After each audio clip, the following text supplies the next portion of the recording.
Em fim de mandato, há muita gente que aponta o dedo acusador ao presidente da República por tudo quanto correu mal.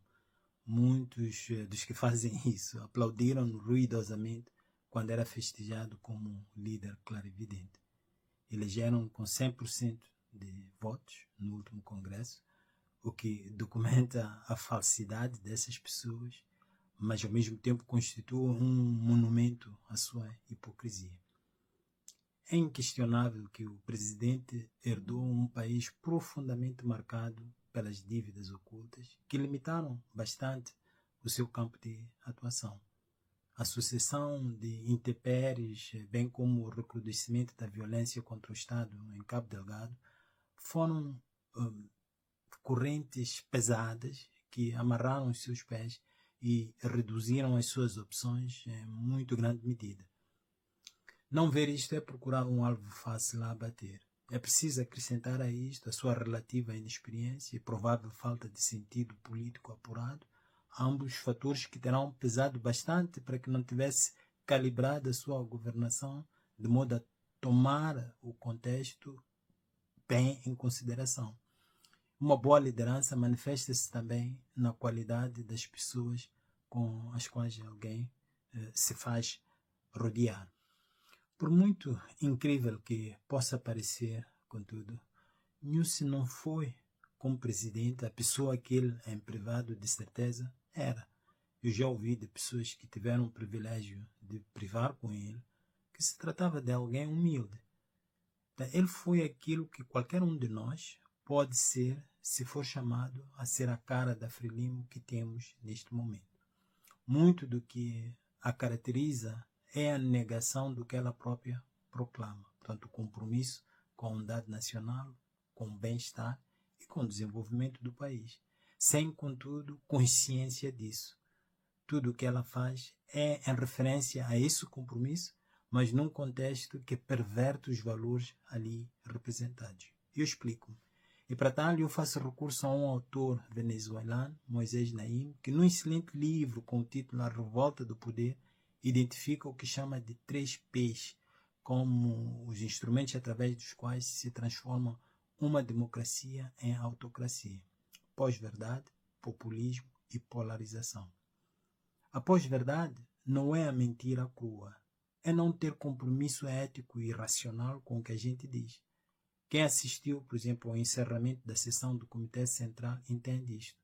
O primeiro discurso lido por uma senhora dedicou 3/4 do tempo a enaltecer as qualidades do presidente e seus feitos. Seria interessante ver esta senhora ler o mesmo discurso perante as populações de Cabo Delgado, perante as vítimas das enxurradas em Maputo e Matoa, perante os milhões de moçambicanos sem um mínimo para viver. Com que cara o faria, sabendo muito bem que as palavras que usa não têm nenhuma relação com a realidade? Portanto, a pós-verdade é quando as palavras perdem o seu sentido e fazem da língua um utensílio arbitrário que produz sentido a partir da estipulação de significados.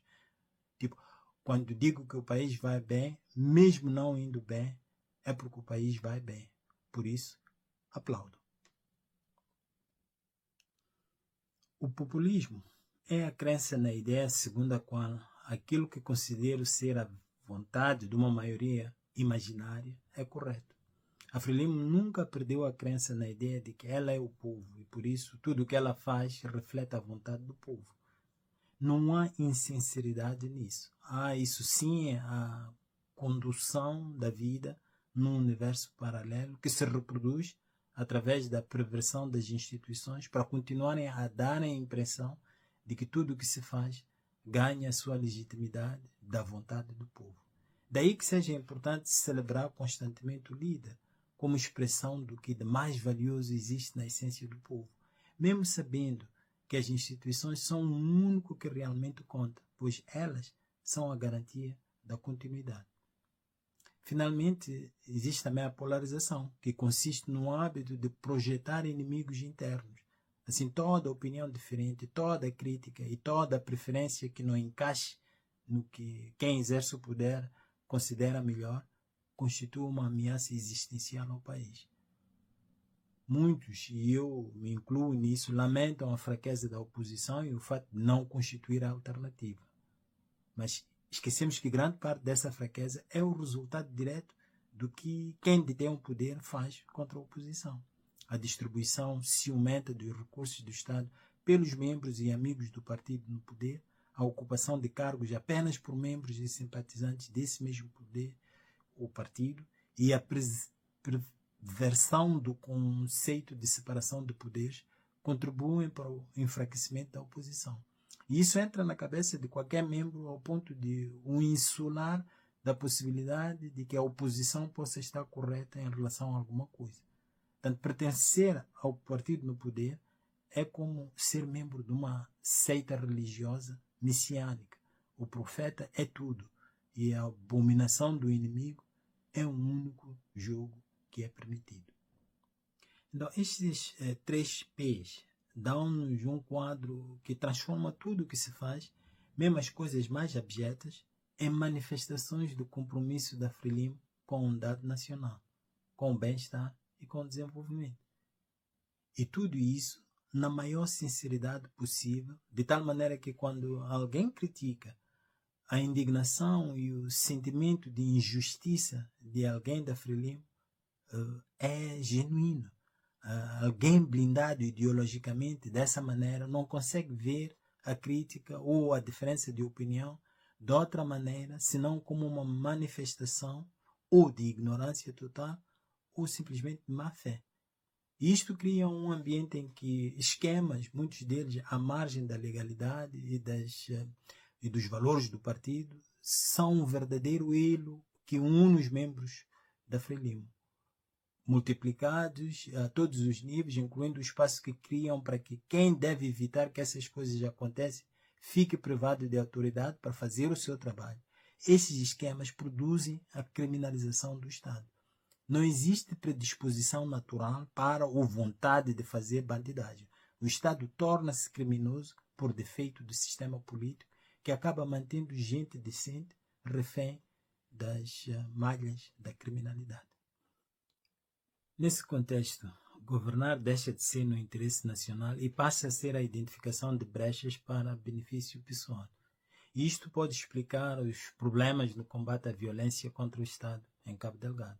Os que deviam fazer este combate podem estar mais entretidos a identificarem brechas para o enriquecimento pessoal, e isto começando do topo, com o negócio da compra de equipamento militar, até ao soldado que vende informação ou a sua ração ao inimigo. Pode explicar os raptos que se transformaram numa oportunidade para agentes policiais tirarem benefício pessoal. Os exemplos da criminalização do Estado são vários. Um partido assim dificilmente estará em condições de cuidar para que o seu presidente seja realmente uma boa pessoa, ou pelo menos que não prejudique o país. O presidente da República deixa, teoricamente, de ser a boa pessoa que foi ainda civil para ser o símbolo da perversão do interesse nacional em nome de um partido com todas as características de uma organização criminosa, apesar de todas as suas genuínas boas intenções. Então, neste momento, qualquer pessoa decente com a intenção de se candidatar para presidente pela Frelimo tem que responder uma única pergunta que a sua consciência lhe deve colocar. E está preparada para resistir à perversão do seu caráter pelo partido que quer representar? É preciso resistir a esta Frelimo para ser si próprio e, em última instância, para ser Frelimo, a verdadeira.